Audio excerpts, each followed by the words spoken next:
Imagine finding yourself stranded thousands of miles away from everything you have ever known. You are in a foreign land with no money, no connections, and absolutely no possessions left to your name. For the vast majority of human beings, entering such a nightmare would immediately trigger a descent into total despair. It would prompt most people to spend their remaining days cursing their awful fate and weeping over their misfortune.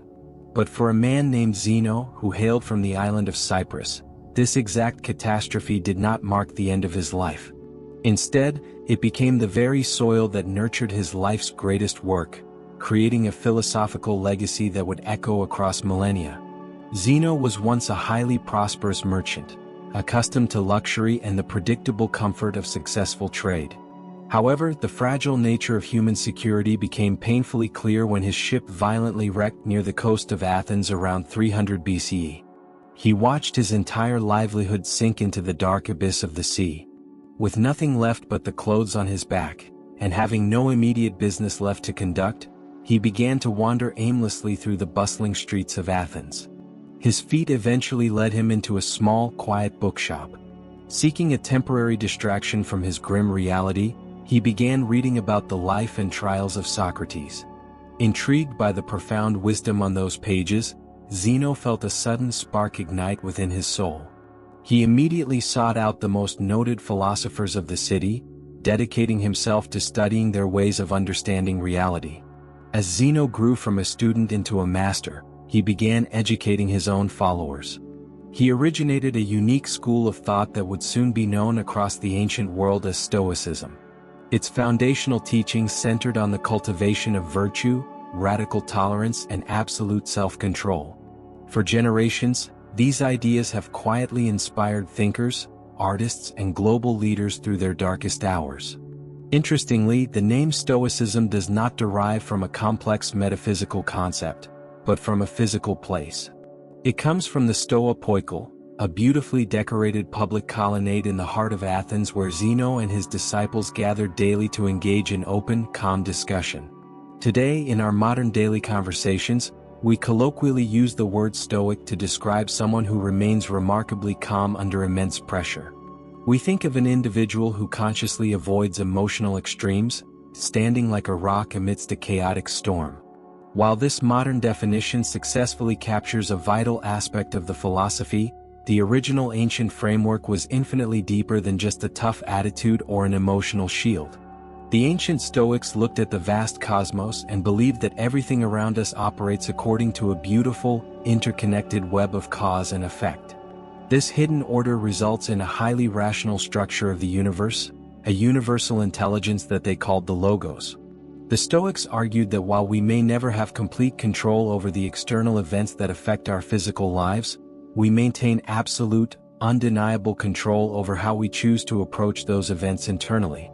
If you are finding a sense of peace and value in this deep dive into the human mind so far, please take a brief moment to hit the like button. Your quiet interaction helps guide the algorithm to share these timeless reflections with other wandering souls who might be searching for clarity in a noisy world. Let us know through that small gesture that you are walking this path of self-discovery alongside us. Rather than wasting precious time imagining a perfect, flawless utopia, a true Stoic actively tries to deal with the world exactly as it is in the present moment. They pursue constant self-improvement through the practice of 4 cardinal virtues, which serve as the pillars of a well-lived life. The first pillar is practical wisdom. This is the unique mental ability to navigate incredibly complex, emotionally charged situations in a logical, informed, and peaceful manner. It is the art of seeing reality clearly without the distorting lens of personal bias. The second pillar is temperance, which represents the voluntary exercise of self-restraint, discipline, and moderation in every single aspect of human life. It is the conscious choice to master one's desires rather than becoming a slave to them. The third pillar is justice, an unwavering commitment to treating all other human beings with absolute fairness and kindness, even when those individuals have done wrong or acted out of ignorance. The fourth and final pillar is courage. The Stoics believed that true courage is not just reserved for extraordinary circumstances or heroic moments on a battlefield. Instead, It is found in facing the quiet, grinding challenges of daily life with mental clarity and unyielding moral integrity. As Seneca, one of the most brilliant and articulate Roman Stoics, beautifully wrote in his letters, sometimes even to live is an act of courage.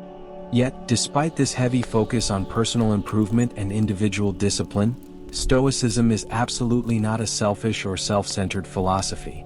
It does not teach humans to isolate themselves from the suffering of the collective.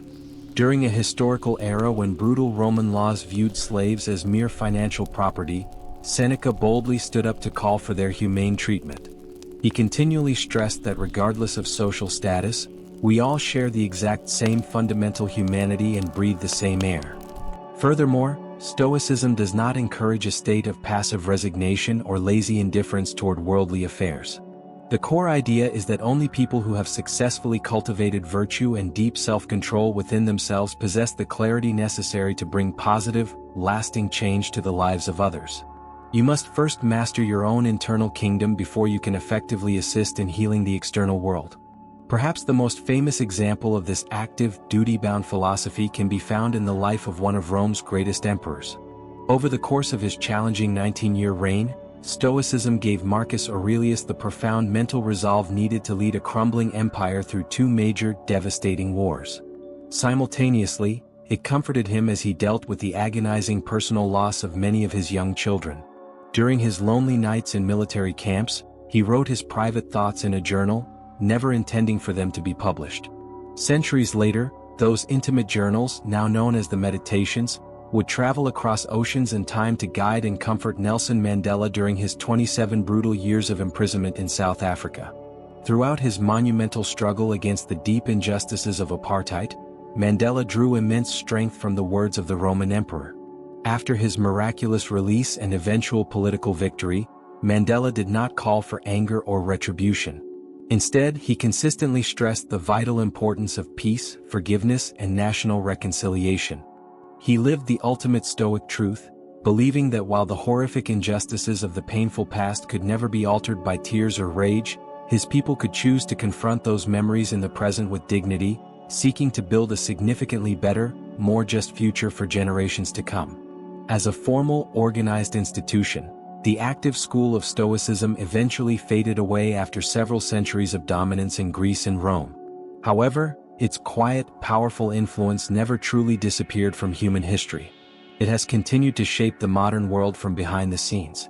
Great Christian theologians such as Thomas Aquinas deeply admired and openly adopted the Stoic focus on the four cardinal virtues, weaving them into the fabric of Western morality. Furthermore, modern scholars often note the stunning parallels between the ancient Stoic concept of ataraxia, which translates to an unshakable tranquility of the mind, and the profound Eastern Buddhist concept of nirvana, the liberation from human suffering through detachment. Among the ancient teachers, one particularly influential figure was the philosopher Epictetus. Born into chains, he famously wrote that human suffering does not stem from the actual events that occur in our lives, but rather from the subjective judgments and meanings we form about them. This single insight has resonated incredibly strongly with modern psychology and the contemporary self-help movement. For instance, the widely practiced framework of rational emotive behavioral therapy focuses almost entirely on helping patients identify and change the self-defeating attitudes and irrational beliefs they form about their difficult life circumstances. We see this exact same philosophical thread in Viktor Frankl's groundbreaking work on logotherapy. Deeply informed by Frankl's own horrific experiences as a prisoner in a Nazi concentration camp, logotherapy is built upon the foundational Stoic principle that human beings can harness their inner willpower to fill their lives with profound meaning, even when placed in the bleakest, most agonizing situations imaginable. It reminds us that when we are no longer able to change a situation, we are challenged to change ourselves. Ultimately, Stoicism is a gentle reminder that life will always be unpredictable. Ships will sink, fortunes will be lost, and unexpected storms will wash away our carefully laid plans. But within the quiet sanctuary of your own mind, the flame of virtue can never be extinguished unless you allow it to be. We are all travelers on this earth, navigating the vast web of cause and effect, searching for a way to live with dignity and grace. This leaves us with one profound question to quietly consider tonight. If you look closely at your life right now, What is the one heavy burden or uncontrollable situation that you are desperately trying to fix, even though deep down you know it is entirely handled by the universe? What would happen to your spirit if you chose to finally let go of that struggle and focus only on your inner character? If you wish to continue this slow, thoughtful journey of mastering your mind and discovering ancient wisdom, please consider subscribing to our channel. Share your personal reflections and thoughts in the comment section below.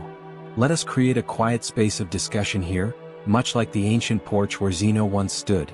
Stay peaceful, stay reflective, and may you find tranquility on your path.